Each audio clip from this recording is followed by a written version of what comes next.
எல்லாருக்கும் வணக்கம். இது உங்கள் பிச்சி வீட்டு சமையல் 2.0. இன்றைக்கி நம்ம சூப்பரான டேஸ்ட்டில் பிரண்டை சட்னி எப்படி செய்யணும்னா பார்க்க போகிறோம். இது ரொம்ப ஈஸியாக செஞ்சிடலாம். அதுக்கு முன்னாடி இதோட நன்மைகளை தெரிஞ்சுக்கலாம். இதோட நன்மைகள்னு பார்த்தோம்னா எல்லாருக்கும் தெரிஞ்ச விஷயந்தான். பிரண்டை சாப்பிட்டா நல்லா பசி எடுக்கும் அப்படின்னு எல்லாருக்குமே தெரியும். ஆனால் இதோட நன்மைகள்னு பார்த்தா நிறைய இருக்குது. இதை நம்ம இப்போ க்ளீன் பண்ணிக்கலாம். க்ளீன் பண்ணிக்கிட்டே நம்ம ஒன்று ஒன்றா அதோட நன்மைகள் என்னென்னு தெரிஞ்சுக்கலாம். இது க்ளீன் பண்ணுறதுக்கு பார்த்திங்கன்னா இது மாதிரி நம்ம பிஞ்சு தான், ஆனால் ரொம்ப நார் இருக்காது. உங்களுக்கு முத்துனதாக கிடச்சிதுன்னா கண்டிப்பாக நார் இருக்கும். நாரை எடுத்துகிட்டு தான் நீங்கள் சட்னி அரைக்கணும். நார் இருந்துச்சுன்னா அது அரைப்படாது, மிக்சிலேயோ அம்மியிலையோ அரைப்படாது, நாராக இருக்கும். சாப்பிடும்போது நம்மளுக்கு டிஸ்டர்பன்ஸாக இருக்கும், நல்லா இருக்காது. அதனால் இது மாதிரி நாரை நம்ம க்ளீன் பண்ணி எடுத்துக்கணும். நான் பிஞ்சாக இருக்கிறதுனால ரொம்பலாம் நார் இல்லை. உங்களுக்கு முத்துனது கிடச்சிதுன்னா நாரெல்லாம் நல்லா சுத்தமாக க்ளீன் பண்ணி எடுத்துக்கோங்க. இது மாதிரி ஓரத்தில் பிச்சிங்கன்னா நார் வரும். அதை நம்ம க்ளீன் பண்ணி எடுத்துக்கலாம் எல்லாத்தையும். அதே மாதிரி பிரண்டையை க்ளீன் பண்ணும்போது கையில் அரிப்பு வரும் அந்த தண்ணி படும்போது. அதை அவாய்ட் பண்ணுறதுக்காக நீங்கள் நல்லெண்ணெயை கொஞ்சம் கையில் தடவிக்கிட்டு க்ளீன் பண்ணிங்கன்னா அந்த அரிப்பெல்லாம் இருக்காது.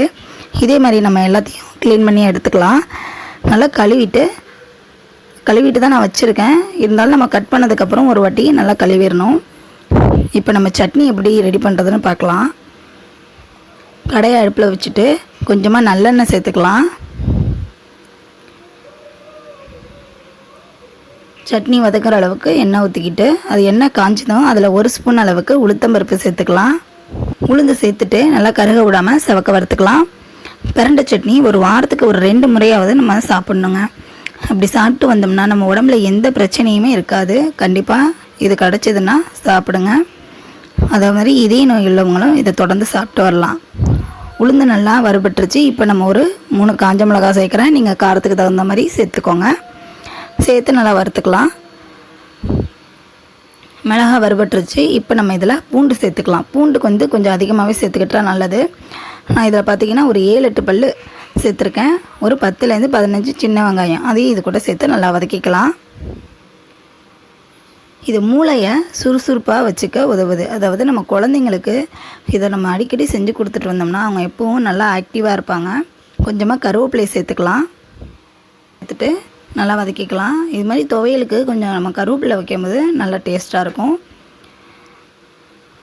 வெங்காயம் பூண்டு சேர்த்து நல்லா வதக்கியாச்சு. இதில் கொஞ்சமாக ஒரு சின்ன நெல்லிக்காய் அளவு புளி எடுத்துருக்கேன். உங்களுக்கு புளிப்புக்கு தகுந்த மாதிரி நீங்கள் புளி சேர்த்துக்கோங்க.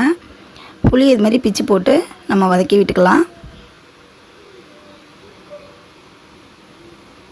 இந்த பிரண்டை பார்த்திங்கன்னா நம்ம அங்கங்கே வாயு பிடிப்பு இருக்கும், கை கால் வலி, முதுகு வலி, அது மாதிரி வலிக்கும். இது மாதிரி நீங்கள் பிரண்டை சட்னி செஞ்சு சாப்பிட்டு வந்தீங்கன்னா அந்த தொல்லையெல்லாம் இருக்காது. இப்போ வெங்காயம் நல்லா வதங்கி வந்துருச்சு. இப்போ நம்ம இதை தனியாக எடுத்து வச்சிடலாம். இப்போ தனியாக எடுத்து வச்சுட்டு நம்ம கட் பண்ணி வச்சுருக்க பிரண்டையை இதில் சேர்த்துக்கலாம். அந்த எண்ணெயே போதுமான அளவு. வேணும் எண்ணெய் இல்லைன்னா நீங்கள் கொஞ்சமாக எண்ணெய் கூட சேர்த்துக்கலாம். பிரண்டையை சேர்த்துட்டு நல்லா அந்த எண்ணெயிலேயே நல்லா வதக்கி விட்டுக்கலாம். நல்லா வதங்கணும்.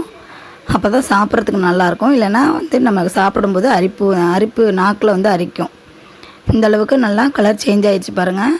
அவ்வளோதாங்க, நம்மளோட பிரண்டை நல்லா வதங்கி வந்துருச்சு. இப்போ நம்ம வதக்கி வச்சுருக்க எல்லா பொருளையும் ஒன்று சேர்த்துக்கலாம்.